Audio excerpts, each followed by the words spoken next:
बिस्मिल्लाहिर्रहमानिर्रहीम। अस्सलाम वालेकुम।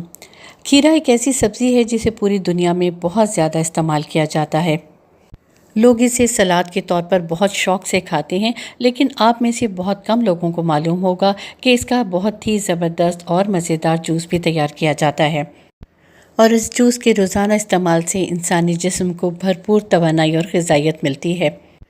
इस जूस में कैलोरीज़ ना होने के बराबर होती हैं, इसलिए इसको पीने से मोटापे का ख़तरा भी बिल्कुल नहीं होता। तो चलिए इस जूस की रेसिपी स्टार्ट करते हैं, लेकिन उससे पहले अगर आप मेरे चैनल पर नए हैं तो इसे लाइक और सब्सक्राइब कर लें, बेल आइकॉन को प्रेस करें ताकि नई वीडियोस का नोटिफिकेशन आपको टाइम से मिल जाए।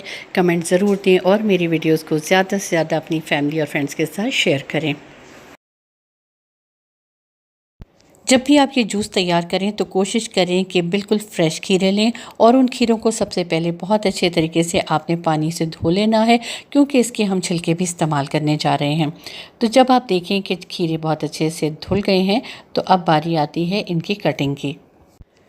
सबसे पहले आप एक खीरा लें और उसका टॉप काटें। अब ये जो एक हमारा एक रिवायती तरीका है कि हमने खीरे को इस तरीके से रगड़ कर इसका फॉर्म निकालना होता है, तो अगर आप चाहें तो ये तरीका भी कर सकते हैं। 1 मिनट तक इस तरह से खीरे को रगड़ें और उसके बाद आप इसके बारीक बारीक स्लाइसेस काट लें। इस प्रोसेस को मुकम्मल करने के बाद खीरे के स्लाइसेस काटें। इस जूस को बनाने के लिए हम आधे खीरे का इस्तेमाल करेंगे, जो कि छिलके समेत होगा, इसलिए मैं सिर्फ आधे खीरे को छिलके समेत काटूंगी। इसके लिए आप सबसे पहले इसके ऊपर जो ये झाग सा आ गया है इसको टिश्यू से साफ़ कर लें। उसके बाद इसके छोटे छोटे स्लाइसेस काट लें। हम अपने घरों में अक्सर फ्रेश जूसेस तैयार करते हैं जो कि काफ़ी महंगे होते हैं। इसकी वजह यह है कि बाज़ार में जब हम फल लेने जाते हैं तो वो काफ़ी कॉस्टली होते हैं और जब उनका जूस बनाया जाता है तो वो हमें काफ़ी महंगा पड़ता है। लेकिन ये खीरे का जूस इंतहाई सस्ता है और मज़ेदार भी है, इसीलिए मैंने इसको लो कॉस्ट रिफ़्रेशिंग जूस का नाम दिया है। आप जब ये जूस बनाएं तो आप आधे खीरे को छिलका समेत काट लें और बकिया एक खीरे का छिलका उतारकर उसे इस्तेमाल में लाएं। इस तरह से इसका टेस्ट बिल्कुल परफेक्ट आएगा। और अगर आप इस जूस को छिलके के बगैर बनाना चाहते हैं तो आप वो भी बना सकते हैं। ये देखिए मैंने आधे खीरे के छिलके समेत स्लाइसेस कर लिए हैं। अब मैं इस दूसरे खीरे को इस्तेमाल में लाऊंगी।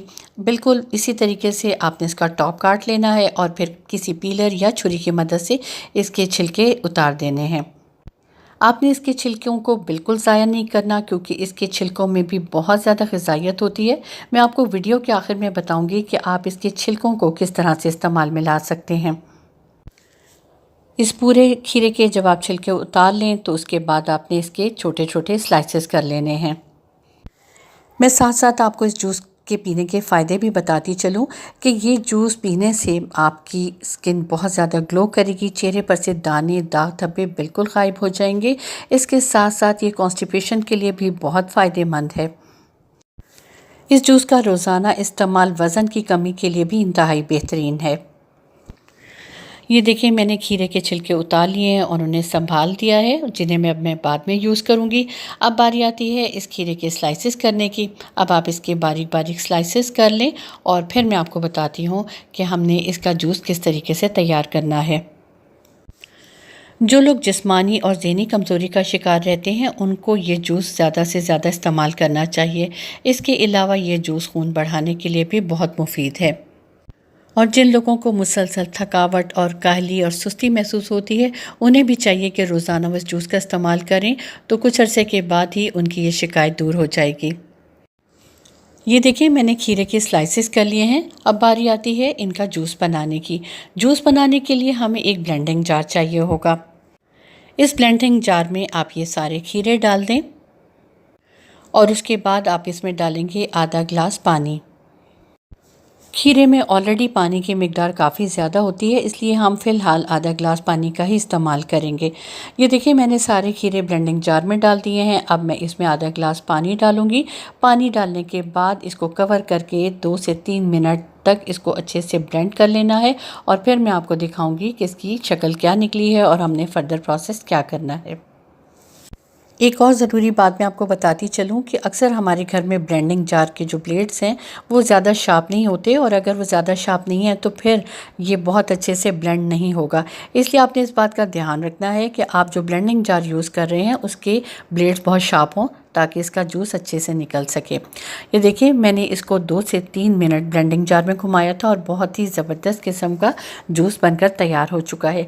लेकिन अभी इसमें मज़ीद चीज़ें ऐड होंगी जो इसको और ज़्यादा मज़ेदार और रिफ़्रेशिंग बनाएंगी, इसके साथ साथ इसकी ग़िज़ाइयत भी बढ़ा देंगी। अब आप इस शेकर को कवर करके एक साइड पे रख दें और अब देखें कि मैं इसमें मज़ीद चीज़ें क्या ऐड करने लगी हूँ। ये मेरे पास 1 टीस्पून तुख्बलंगा है। आप सबको मालूम है कि तुख्बलंगा का इस्तेमाल गर्मी के मौसम में बहुत ज़्यादा किया जाता है और ये हमारी सेहत के लिए इंतहाई मुफीद है। अब इस तुख्बलंगा में मैं तकरीबन 2 से 3 टीस्पून के करीब पानी डालूंगी ताकि ये अच्छे से फूल जाए। आपने तुख्बलंगा में ठंडे पानी का इस्तेमाल नहीं करना, जो नॉर्मल रूम टेम्परेचर में रखा हुआ पानी होता है वही इसमें डालें ताकि ये जल्दी से फूल जाए। इसे मिक्स करने के बाद आप एक साइड पे रख दें। अब मैं आपको बताती हूँ कि हम इस जूस के लिए दूसरी चीज़ क्या तैयार करेंगे। ये तुख्बलंगा फूलने में तकरीबन 2 से 3 मिनट लेगा और फिर ही इसको हम इस्तेमाल में लाएंगे। अब आप ये देख सकते हैं कि मेरे पास तकरीबन 2 टेबलस्पून लीमू का जूस है। इस लीमू के जूस में हम डालेंगे 1 टेबलस्पून शहद। अगर आप शहद का इस्तेमाल नहीं करना चाहती हैं तो आप उसकी जगह चीनी का इस्तेमाल भी कर सकते हैं या शक्कर भी डाल सकते हैं, लेकिन मैं आपको शहद ही रिकमेंड करूंगी क्योंकि शहद हमारी सेहत के लिए भी बेहतरीन होता है और इसमें कैलोरीज भी बहुत कम होती हैं। लीमू के जूस में शहद डाल लें और उसके बाद आपने चम्मच की मदद से इसको मिक्स कर लेना है ताकि दोनों चीज़ें यकजान हो जाएं। अब आप इसे भी एक साइड पर रख दें। अब हम चलते हैं अपने अगले प्रोसेस की तरफ। एक और बात कि अगर आप लीमू का रस इस्तेमाल नहीं करना चाहते तो आप इसे स्किप भी कर सकते हैं, लेकिन अगर आप इसमें लीमू का जूस डालेंगे तो ये जूस और ज़्यादा मज़ेदार बनेगा। अब अगला स्टेप ये है कि आप एक खाली बोल ले लें और एक छलनी में ये सारे जूस को छान लें। आप किसी बड़ी छलनी का इस्तेमाल भी कर सकते हैं। इस तरह छानने से सारा फाइबर छलनी में आ जाएगा और हमें इसका फ्रेश जूस मिल जाएगा। आप चम्मच की मदद से अच्छे तरीके से इसको हिलाते रहें ताकि सारा जूस बोल में चले जाए और फाइबर छलनी में रह जाए। 1 से 2 मिनट आपको ये प्रोसेस करना पड़ेगा और इस तरह से ये सारा जूस इस बोल में शिफ्ट हो जाएगा। इसका फाइबर क्योंकि बहुत ज़्यादा बारीक है तो आपको सारे का सारा जूस आसानी से मिल जाएगा, बस बहुत थोड़ा फाइबर इस छलनी में रह जाएगा। अगर आप इस जूस को फाइबर समेत पीना चाहते हैं तो आप इस तरह से भी इसको इस्तेमाल में ला सकते हैं। अब आप इसी तरह चम्मच की मदद से दबाकर सारा जूस इस बोल में शिफ्ट कर दें। इस 1.5 खीरे से तकरीबन हमारे 2 ग्लास के करीब जूस तैयार हो जाएगा। ये जूस इतना रिफ़्रेशिंग और मज़ेदार होता है कि एक गिलास पीने के बाद लाजमी दूसरा गिलास पीने को दिल करता है। अगर आप ज़्यादा क्वांटिटी में जूस तैयार करना चाहते हैं तो आप उसी हिसाब से खीरों की मिकदार बढ़ा देंगे और उसमें पानी भी ज़्यादा डालेंगे। इस तरह से आपके ज़्यादा जूस तैयार हो जाएगा। ये देखिए, मैंने सारे का सारा जूस निकाल लिया है। अब आ जाते हैं अगले प्रोसेस की तरफ। आप देखें कि कितना खूबसूरत कलर लग रहा है और कितना फ्रेश भी, और इसको पीने का जो मज़ा है वो आपको ख़ुद ही पीकर पता चलेगा। अब इस जूस में हम अपनी वो चीज़ें डालेंगे जो हमने पहले तैयार की थी, यानी ये मेरे पास शहद और लीमू का रस है। उसके बाद आप देख सकते हैं ये तुख्बलंगा जिसमें हमने पानी डाला था वो काफ़ी हद तक फूल चुका है और काफ़ी थिक हो गया है। आप इस तुख्बलंगा को इस पानी में डाल दें और चम्मच की मदद से अच्छे से मिक्स करें ताकि ये इस जूस के अंदर खूब घुल जाए। तुख्बलंगा का इस्तेमाल वज़न कम करने के लिए इंतहाई मुफीद है। इसके साथ साथ ये कब्ज़ की कैफियत को भी ख़त्म करता है। जब आप देखें कि सारा तुख्बलंगा इस जूस में अच्छे से हल हो गया है तो फिर आते हैं अगले प्रोसेस की तरफ। आप चाहें तो इस जूस को इस स्टेज पर किसी बोतल में डालकर फ्रीज़ कर दें और जब आपने इसको इस्तेमाल करना हो तो फिर आप इसे निकाल कर इस्तेमाल कर सकते हैं।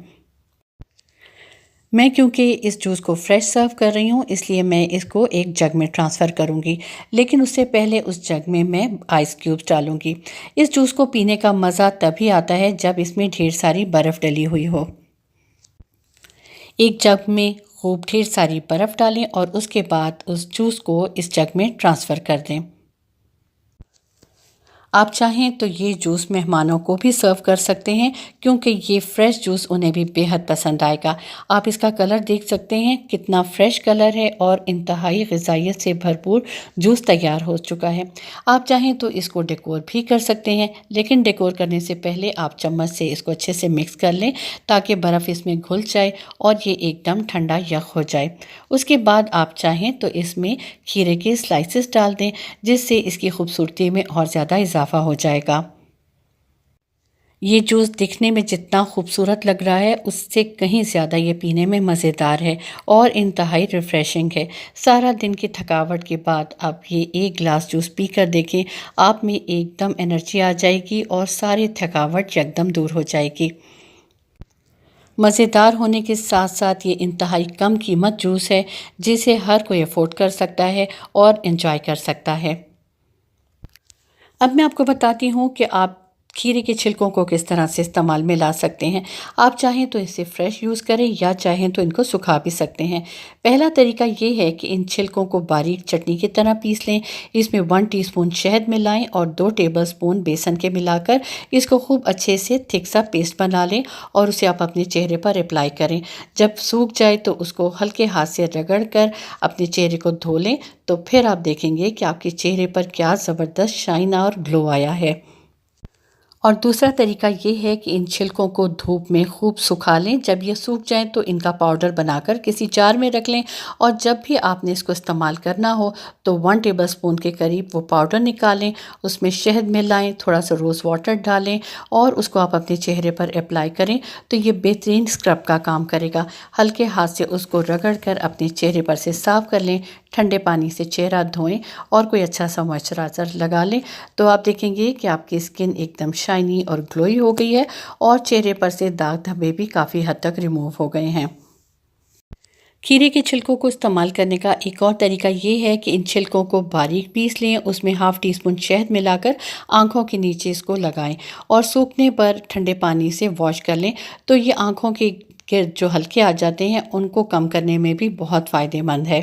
इसका रेगुलर इस्तेमाल से आप देखेंगे कि कुछ अरसे के बाद ही आँखों के गिर्द हल्के कम होना शुरू हो गए हैं। मुझे उम्मीद है कि मेरी आज की वीडियो आपके लिए बहुत फ़ायदेमंद होगी। आप खीरे से ना सिर्फ ये बहुत ही मज़ेदार जूस तैयार करेंगे बल्कि इसके छिलके को भी इस्तेमाल में लाकर अपने स्किन पर ग्लो और शाइन लाएंगे। अब मुझे इजाज़त दीजिए। अल्लाह हाफ़िज़।